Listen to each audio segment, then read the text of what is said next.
Bismillahirrahmanirrahim. Assalamualaikum warahmatullahi wabarakatuh. Salam sejahtera, selamat pagi. Jumpa kemah di suara lain Masya Allah. Boleh bukan? Oh, yang sikit.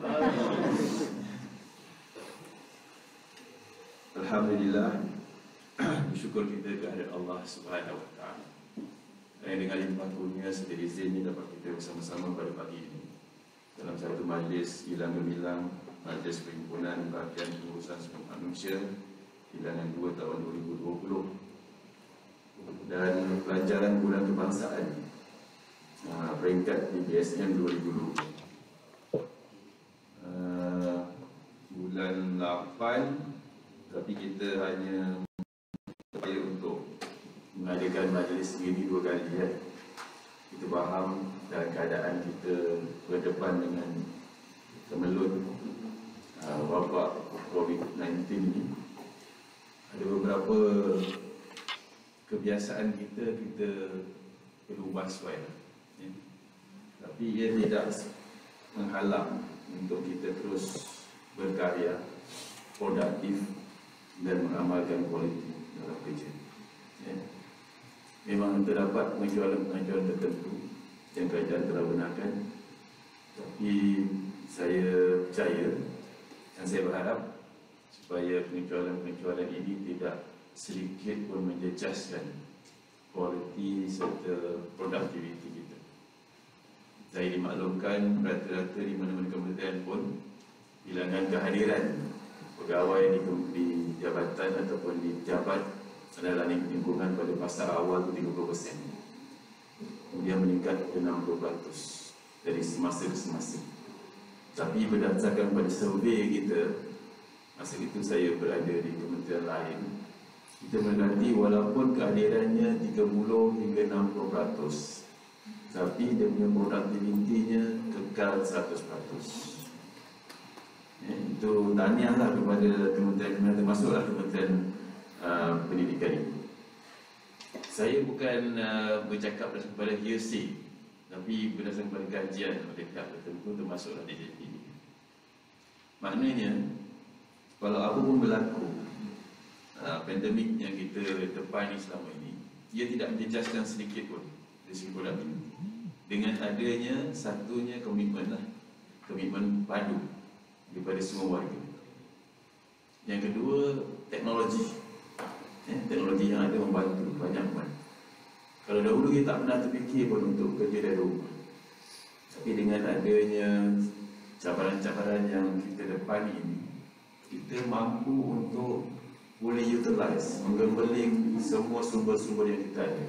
Of course kita punyai sumber yang terhad, ruang pejabat terhad, teknologi yang terhad, tapi teknologi yang ada sekarang ini sudah banyak membantu kita untuk kekalkan 100% produktiviti. Walaupun dalam keadaan kita ketidakberadaan kita di pejabat secara fizikal. Ini merupakan cabaranlah kepada perkhidmatan awam, sebab sudah ada dengar suara-suara bahawa dengan 30 hingga 60% tenaga kerja yang bekerja di pejabat pun kita boleh contribute to 100% yang productivity. Dan ini cabaran. Banyak orang luar dah bercakap. Maknanya agaknya lah, kalau di sisi persepsi orang luar yang rata-rata menyatakan bahawa perkhidmatan awam ini terlalu besar, mungkin lepas ni ada diusahakan supaya why not kita tengok, kita go for 60%, kan? Sebab 60% yang hari pejabat pun boleh contribute to 100%. Kenapa kita perlu penuhkan kekosongan-kosongan sehingga 100% pejabat kita? Itu cabaran lah. Nampak macam positif, tapi di kita sebagai warga perkhidmatan awam nampak macam satu cabaran bagi kita. Adakah kerajaan akan terus menerus menyokong ke arah pengisian penuh jawatan-jawatan kosong selama ini? Sebab dengan 60% pun boleh bekerja. Negara masih lagi aman, masih lagi stable, ekonomi masih lagi meningkat dari semasa ke masa dengan 60%. Cabaran di bahagian pengurusan manusia ialah bagaimana kita nak melihat struktur serta saiz di mata awam kita ini. Ya? Adakah saiz dan struktur yang kita ada sekarang ini mampu untuk terus kekalkan 100% punya productivity dan quality, ataupun kita masih lagi nak perlu banyak lagi pejawatan-pejawatan baru dan pengisian-pengisian baru. Dalam beberapa forum yang kita bersama-sama menyumbangkan idea dan sebagainya, kita selalu menyatakan bahawa kita ke arah revolusi 4.0, dan automatif, banyak pakai teknologi dan sebagainya. Tapi dalam masa yang sama pun kita masih lagi nak perlukan penambahan dari segi jawatan dan keanggotaan. Nampak macam dia tak ada, tak synchronize kat situ.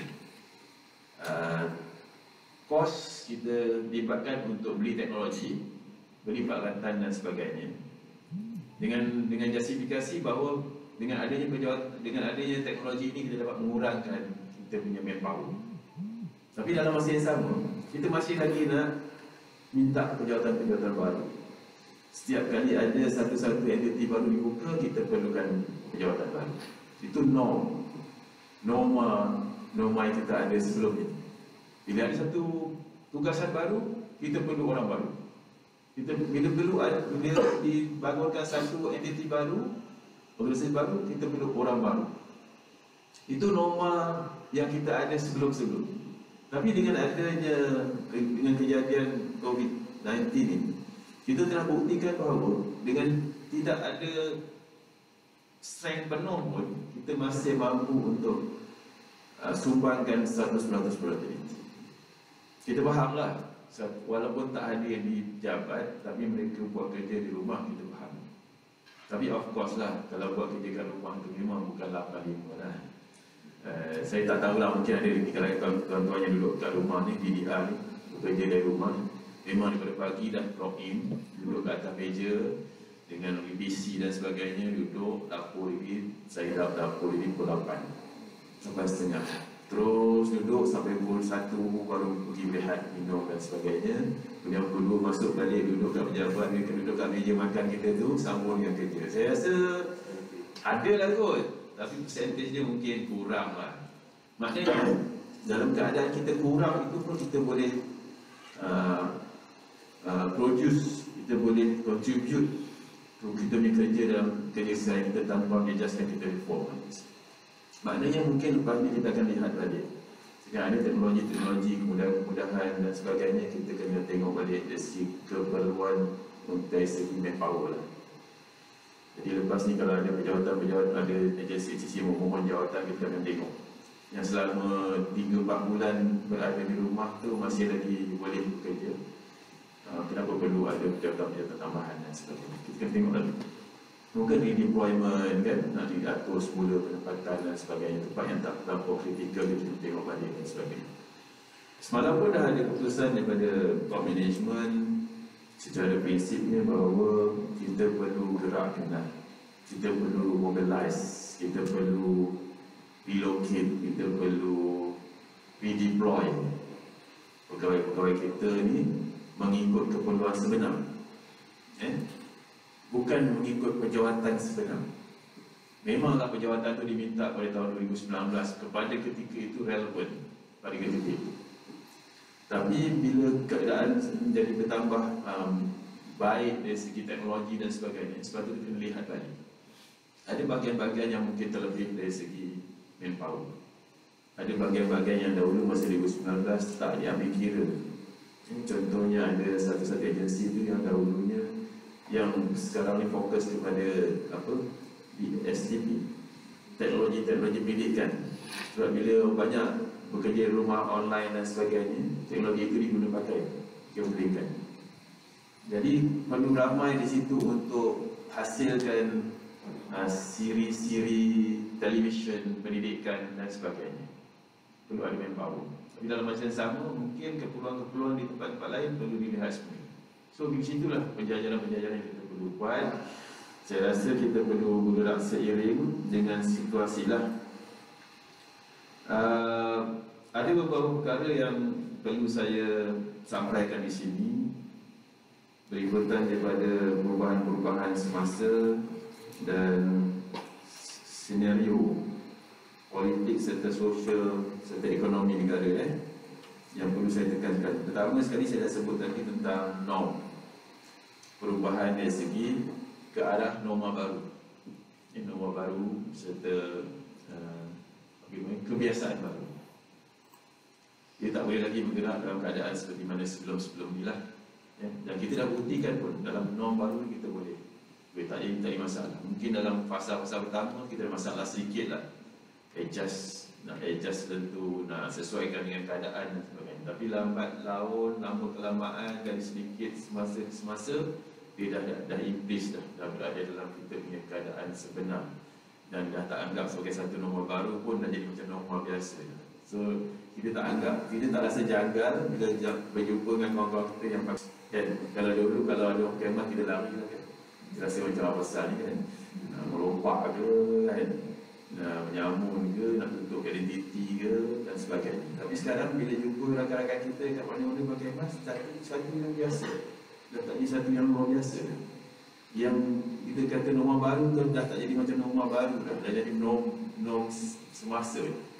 So lambat laun benda ni akan jadi satu norma kehidupan kita, kebiasaan bagi kita. So jangan kita anggap sesuatu yang negatif sehingga kita menolak pembaruan-pembaruan yang akan kita dapatkan. Take it positively dan kita bergerak ke arah arus berdana lah. Kita menolak pula perkara-perkara yang baik yang telah kita persetujui.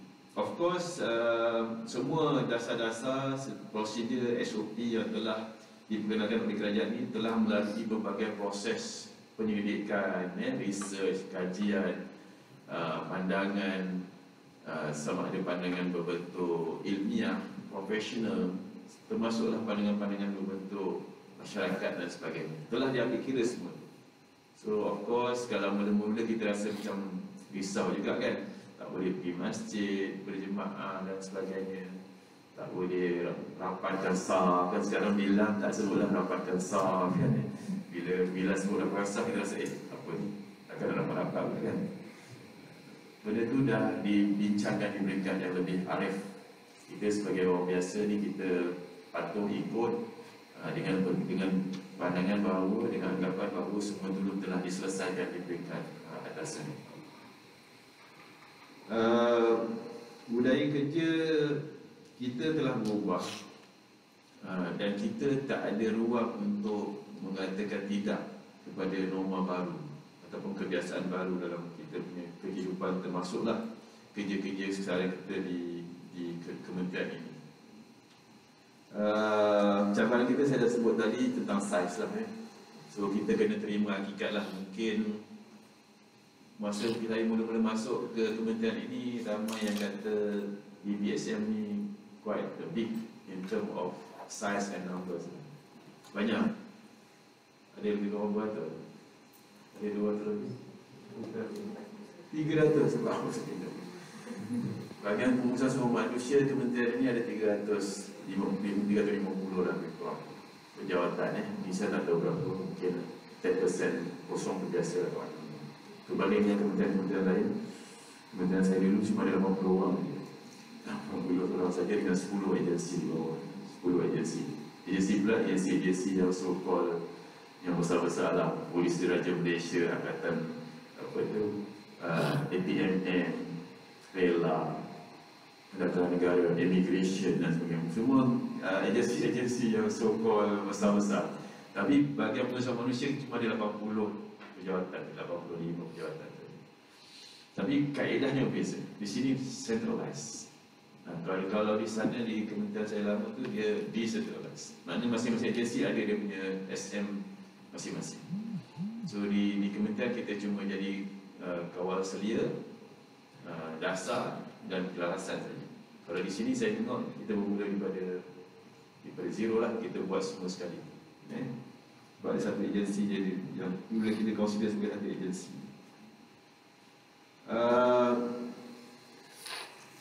Kita juga telah berbiasa dengan cara kerja yang baru. Tidak biasa. Baru kita start bulan 24 dan 3 PKP kan. 18 bulan Mac.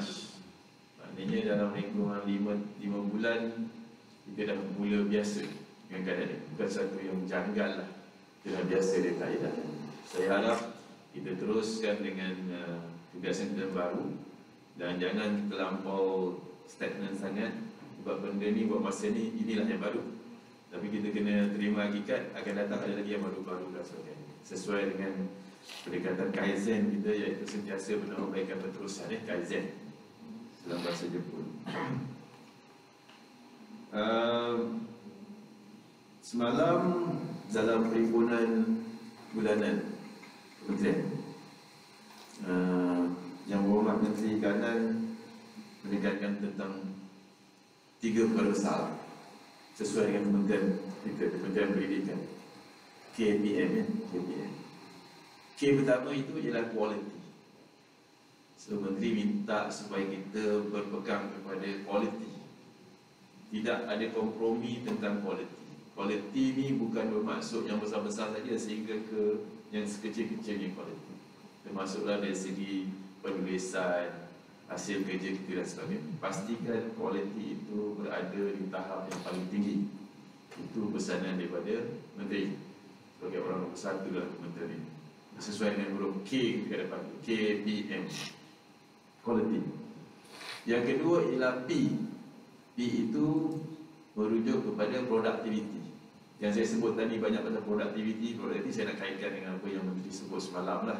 Saya bertanggungjawab untuk turunkan ke bawah apa-apa isu ataupun pandangan serta harapan daripada pucuk pimpinan. P berkait tentang productivity. Productivity ni berkaitan dengan, biasalah dalam teori kita panggil input dengan output, kan?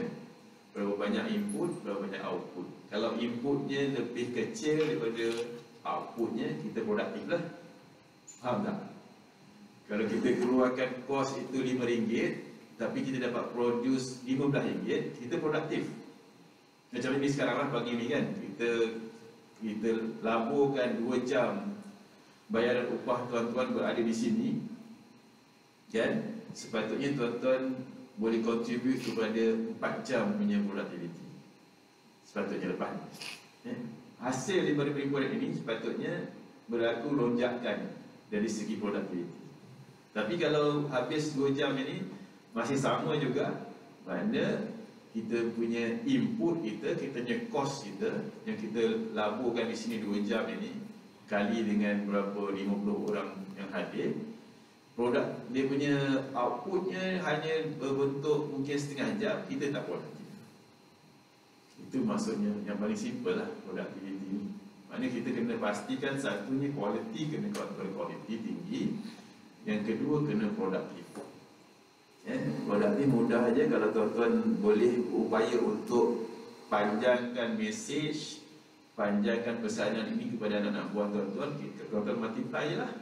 Kalau tuan-tuan ada 20 anak buah, lepas perhimpunan ni cakap dengan anak buah yang 20 orang tu, tuan-tuan kali je dengan 20 produktiviti tuan-tuan itu. Tapi kalau tuan-tuan tak berupaya untuk sampaikan maklumat ini kepada 20 orang pegawai di bawah tuan-tuan, maka tak produktif. Sebab kos yang kita adakan untuk 2 jam ini tidak dihayati, tidak dilaksanakan oleh pegawai di bawah kita. So saya menyeru kat sini, yang paling simple sekali kita nak melaksanakan productivity untuk berkaitan dengan program kita inilah 2 jam kita labur kat sini, kerajaan akan dapat 4 jam dengan productivity. Itu yang kita cuba cari. 2K quality, yang P productivity, yang M berkaitan dengan apa? Modernisasi. Kita dah sebut tadi, kan? Manpower versus teknologi. Modernisasi ini tak semestinya berkaitan dengan mesin dan teknologi saja. Dia termasuk dalam prosedur kerja kita. Itu modernisasi. Kerja yang lebih moden. Tak lagi lah pakai sampai 5-6 orang untuk melaksanakan sesuatu urusan. Mungkin boleh pendekkan jadi 2 orang saja. Mungkin tak perlu lagi sampai 5 hari. Mungkin dipendekkan jadi 2 hari saja, tapi matlamat tercapai. Contohnya latihan. Dulu package induksi Pegawai baru datang induksi kena hadir 3 minggu, induksi umum. Campur dengan induksi khusus 1 minggu. Jadi 1 bulan khusus pegawai baru untuk dapatkan dia punya kemahiran, kita panggil apa, askar. Attitude, skill, knowledge, adaptability, acceptability dan resilient. Kita dah dapatkan yang tu askar tu. Sebulan kita latih pegawai kita sebelum masuk dalam perkhidmatan awam. Tapi sekarang dah berubah, kan PTM kita ambil masa 7 hari ada, 5 hari. PTM ambil masa 5 hari. Dulu sebulan. Nak lahirkan generasi yang hebat masuk dalam perkhidmatan awam. Tapi sekarang cuma perlu 5 hari solid untuk beri peredahan awal. Sebab apa? Sebab kita blendkan dengan teknologi. Dulu kena tunggu penceramah bagi ceramah baru dapat input. Tapi sekarang tak perlu. Pegawai kita sebelum masuk dalam perkhidmatan pun dia dah boleh browse internet, tengok KPM ni apa dia, berapa banyak bahagian kat dalam KPM. Semua dah boleh, bergantung pada kita punya sikap dan sebagainya. So perkara-perkara itu yang dimasukkan dengan modernisasi, penggunaan teknologi, SOP baru, pendekatan baru yang kita boleh ambil supaya kementerian ini bergerak maju seiring ataupun lebih baik daripada kementerian lain dari segi performa dan penyampaian perkhidmatan. Ini yang cuba disampaikan. So KPM, Quality, Productivity dan Modernisasi. Tapi bagi saya sebagai SUB di bahagian sumber manusia ini, saya juga ingin seiring dengan menteri, kita juga kita perlu juga menyambut KPM ini, Quality, Productivity dan Modernisasi. Tapi di peringkat kita ada plus, KPM plus. KPM plus maknanya M yang ujung tu ada plus-plusnya. Termasuklah yang berkaitan dengan mesra. Saya kat mana-mana saya pergi pun saya suka merealisasikan kemesraan ini. Kalau tuan-tuan nampak gambar-gambar saya kat mana-mana, tak pernah saya hilang daripada tersengih dan sebagainya. Orang kata, cikgu ni saya senyum dia. Saya kata, itu bukan senyum, tersengih namanya. Kalau senyum ni dia tak keluar gigi kan, dia tak nampak gigi dia senyum-senyum kambing kan. Tapi saya kat mana-mana gambar dia tengoklah kat mana Facebook dan sebagainya. Dah tak tahulah, bila nampak je kamera dia tersengih dah secara automatik.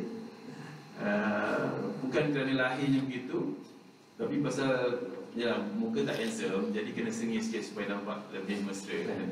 Nampak muka nampak garang, jadi macam kena tambah nilai sikit supaya dia tak nampak garang sangat.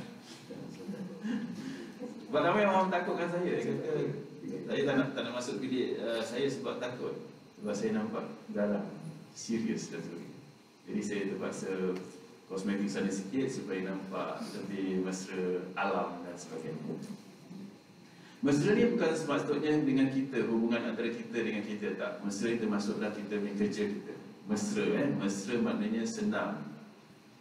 Urusan kita senang, borang-borang yang kita sediakan memudahkan. Taklah sampai orang paling kepala nak isi borang, nak isi online pun orang paling kepala. Jadi mesra maksudnya mudah.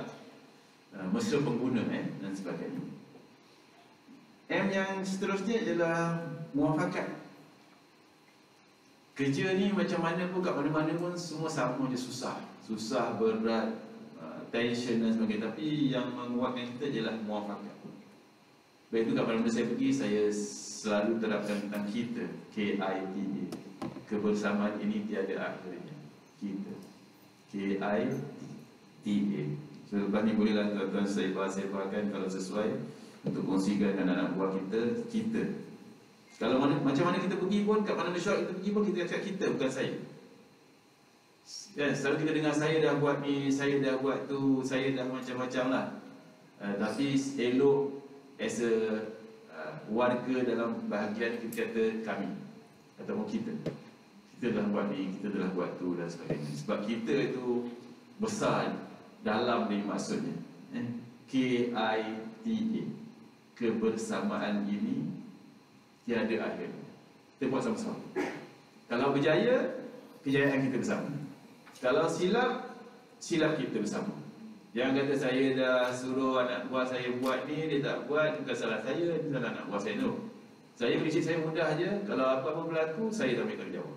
Itu tanggungjawab saya. So, kalau saya tak betulkan pada mula-mula, maknanya silap itu saya lah. So kita fikir sama-sama. Itu konsep kita. Kemudian ada juga M yang seterusnya, muhasabah diri lah. Muhasabah diri maksudnya kita sentiasa melihat kat mana ruang untuk kita tambah baik. Jangan kita cepat puas hati. Memanglah kita dah hebat-hebat belaka kan, organisasi yang hebat, tapi benda ni tak akan berakhir. Dia sentiasa ada penambahbaikan berterusan. Kaizen. Kaizen ni penambahbaikan berterusan dalam bahasa Jepun. Saya macam yang tuan lihat tadi, berkesempatan lah untuk belajar di Jepun untuk tempoh 3 tahun. Belajar bahasa setahun, buat master 2 tahun. Seronok jadi kerajaan ni kan. Kita mesti PTD dan beberapa yang lain ni, yang ada peluang untuk belajar kerajaan pagi tu. Bukan kerajaan hantar seorang, dengan family sekali pergi. Bila-bila keadaan tengah tension tu, kita minta lah belajar. Kalau siapa yang belum ada master tu, pergi minta buat master. Tapi yang dah ada master, buatlah PhD dan sebagainya. Gunakan kesempatan, bukan ambil kesempatan. Bukan ambil kesempatan.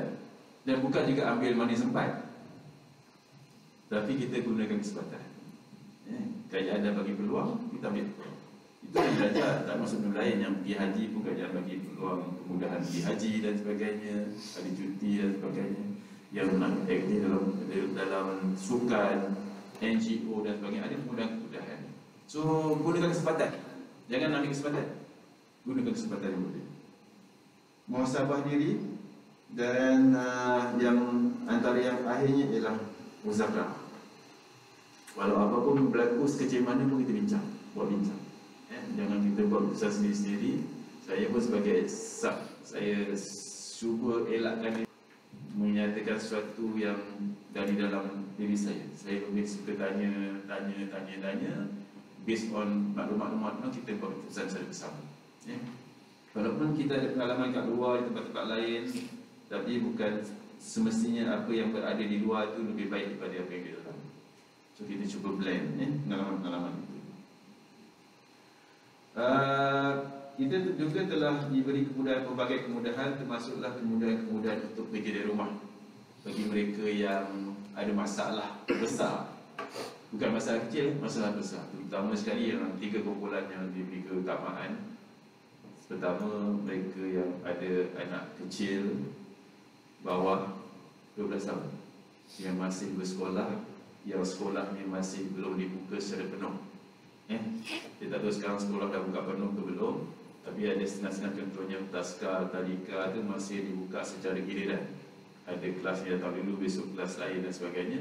Mereka ni diberikan kelonggaran kalau tak boleh adjust.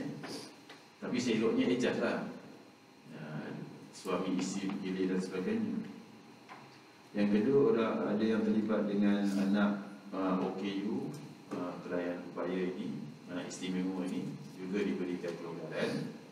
Dan ada mereka yang perlukan penjagaan tertentu.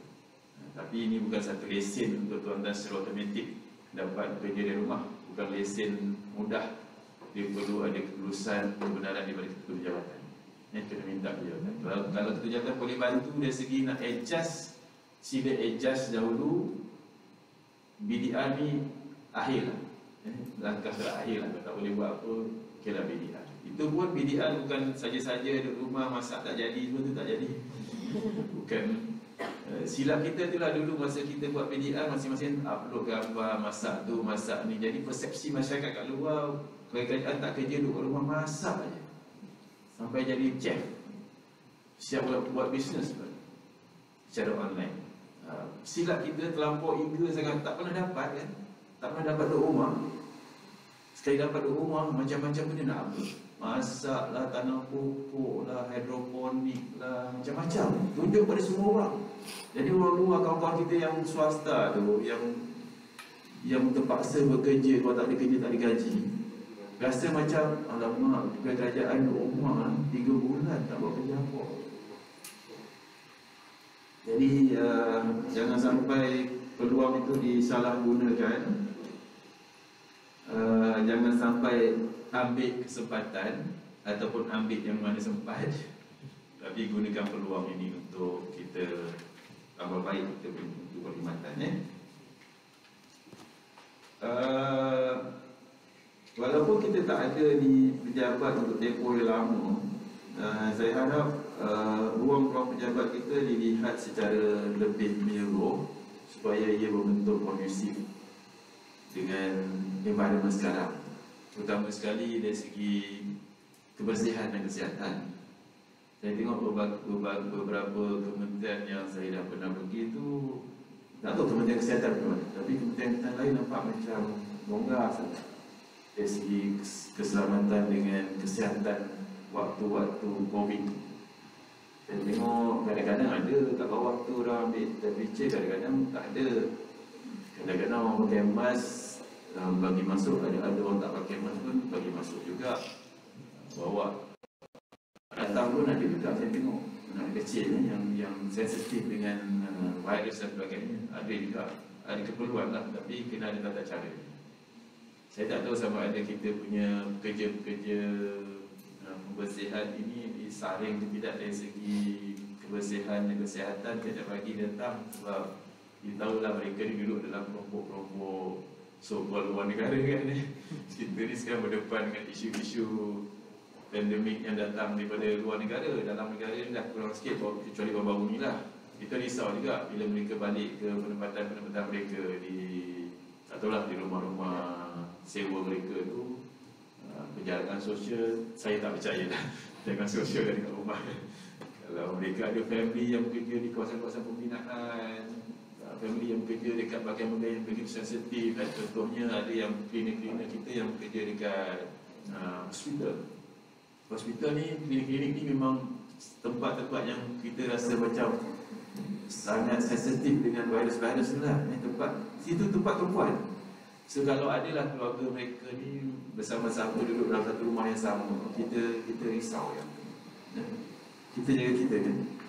Kita jaga kita lah. So harap ada pihak tertentu yang boleh sampaikan mesej ini kepada pihak-pihak berkenaan, BKT dan sebagainya untuk melihat dah balik. Kerajaan dah bagi SOP ikut. Kalau perlu disaring kesihatan, saring kesihatan. Kalau perlu diambil suhu dan sebagainya, ambil. So sekiranya kerja yang kondusif kita tumpukan supaya sentiasa kondusif. Kerja mana-mana pun berat, tapi kalau istilah kita cantik, kita rasa selesa sikit. Boleh duduk lama kat pejabat, taklah asyik nak balik je kan. Asyik tengok jam dia nak balik kan. Asal hari Jumaat dah sibuk nak balik kampung dan sebagainya. Tapi kalau persekiraan kita cantik, menarik kan, ada tempat-tempat nak apa tu, bersenam aerobik, ada tempat nak treadmill, ada tempat nak kursi urut, massage chair. Jadi sebelum balik tu bolehlah kita release kita punya tension sikit. Saya tengok banyak ruang-ruang kosong yang kita boleh fully utilize untuk jadikan ruang-ruang untuk release tension. Kat sini bahagian psikologi bukan bawah kita. Mungkin kita boleh dapatkan kepahaman macam mana kita boleh kurangkan sikit stres. Mungkin waktu kerja tu ada muzik-muzik yang light. Yang tadi masa doa ada muzik-muzik hombai. Jadi mungkin waktu kerja tertentu lepas pukul 4 tu agaknya ada muzik-muzik yang lembut sikit lah kan. Lembut je. Walaupun dalam keadaan stres pukul 4 tu, kita dalam keadaan yang adalah terapi kat situ. Mungkin kalau macam tuan-tuan pergi ke hospital Nur An-Nur tu, dia ada bacaan-bacaan ayat-ayat tertentu masa kita sedang menunggu. So belum jumpa doktor dah baik dah. Dengan queue jumpa doktor tidak ada baik dah. Environment cantik dan sebagainya, taklah kerusi-kerusi panjang tu kan, dia cantik lah. Jadi mungkin kita boleh tengok persekitaran ini supaya kita dapat terapkan keseronokan bekerja. Keseronokan bekerja, kita seronok datang kerja. Bila sampai hari Ahad tu tak sabar-sabar nak besok hari Isnin nak kerja. Kan taklah berlaku sebaliknya, bila hari Jumaat tu dah sibuk fikir apa nak buat hari Sabtu dan sebagainya kan. So seronok bekerja. Carilah, ingat IWD boleh berfikir begini dengan bantuan rakan-rakan yang lain, boleh ilhamkan benda ni lah. Saya sangat seronok dengan peristiwa ni sebab kita pun dah lancarkan garis panduan penyelarasan ekosistem kondusif atau awal EXA di peringkat bahagian. So saya tak tahu sama ada benda ni sampai ke peringkat akaunti tidak. Saya harap garis panduan ini dipahami, dihayati oleh semua peringkat lah. Ketua-ketua cawangan kena pastikanlah besar kerja di cawangan akan menjadi lebih cantik dan sebagainya. Saya difahamkan dah ada usaha-usaha untuk kita buat innovation dan sebagainya supaya ia lebih menarik dan sebagainya. So saya sangat menyokong keadaan ini.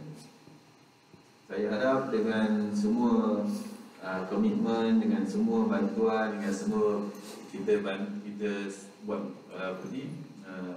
innovation, kita dapat hasilkan diskaun kita yang menarik untuk semua. Of course nak penuhkan puas hatikan semua orang memang tak boleh.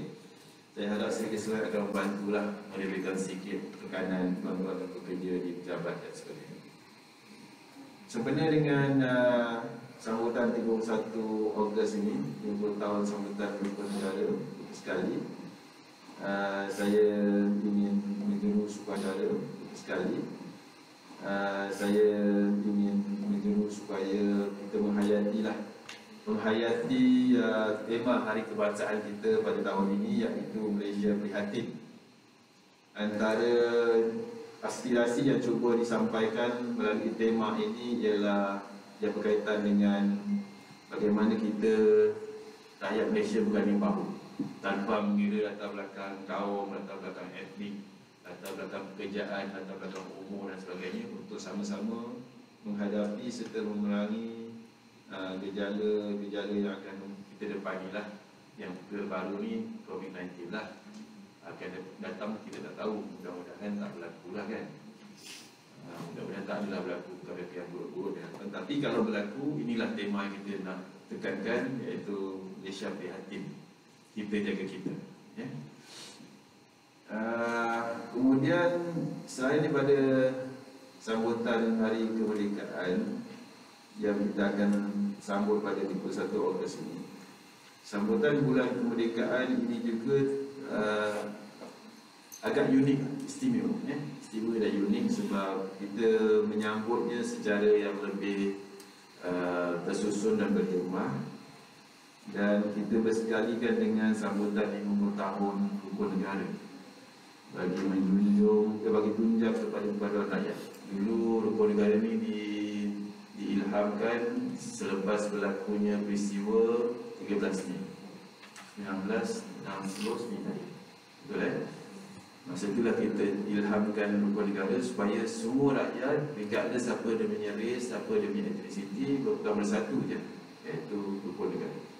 Saya harap tuan-tuan masih lagi ingat, dulu pernah baca kat sekolah-sekolah, pernah kena paksa dengan cikgu menghafal Rukun Negara. Saya harap bila masa PJ ni tak lupa lah.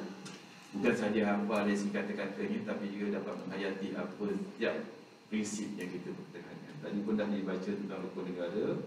Jangan seorang dia baca, yang lain kena baca sama juga. Kemudian yang berkaitan dengan Hari Kebangsaan ini, kita harap kita semua dapat terus menyumbang kepada pemulihan ekonomi negara dengan mempertingkatkan lagi sistem penyampaian perkhidmatan, khususnya berkaitan dengan semua manusia. Saya selalu kita ni fahamlah maksud yang saya cuba sampaikan.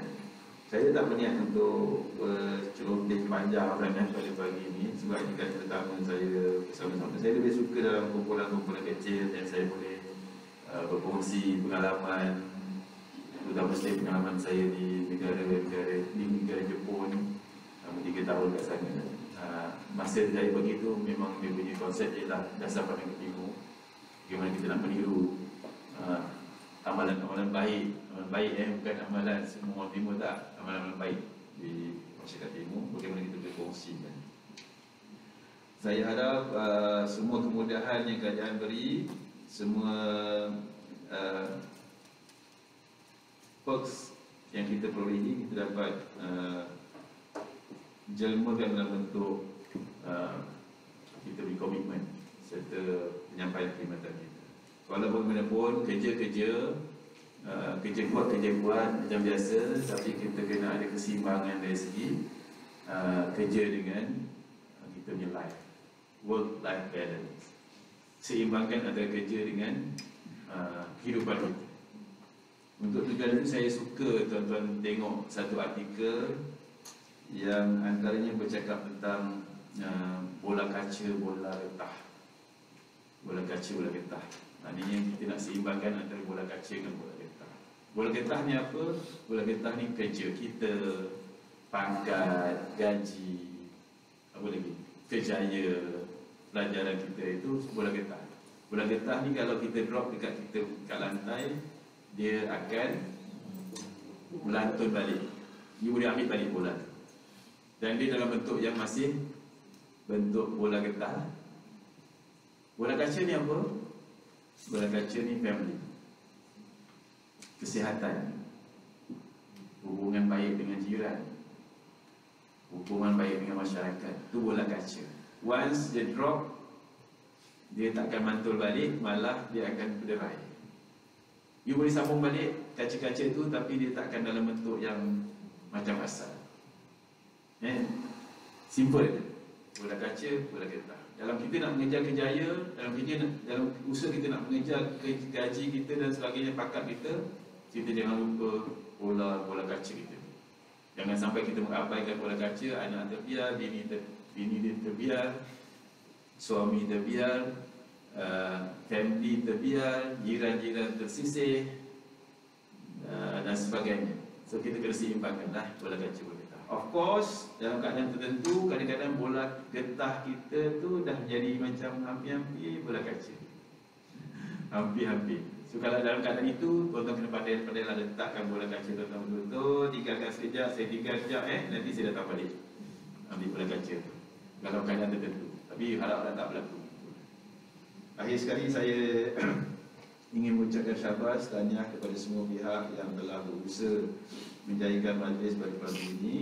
Saya berharap prestasi dan pencapaian bahagian yang dipacu dengan momentum dan ikhtiar tinggi supaya tahun ini dapat menghadapi segala cabaran dan kemungkinan demi menyempurnakan amanah yang sama-sama kita ikut sebagai satu pasukan. Kita jaga kita. Saya juga berharap agar kita semua dapat menghayati erti sebuah kemerdekaan bagi memastikan keamanan dan kedamaian yang dapat dicapai berkekalan selama-lamanya. Saya baca. Jadi saya baca. Dengan lafaz Bismillahirrahmanirrahim, saya melancarkan Bulan Kebangsaan peringkat bahagian Urusan Semua Manusia tahun 2020. Wabillahi taufiq wal hidayah. Assalamualaikum warahmatullahi wabarakatuh.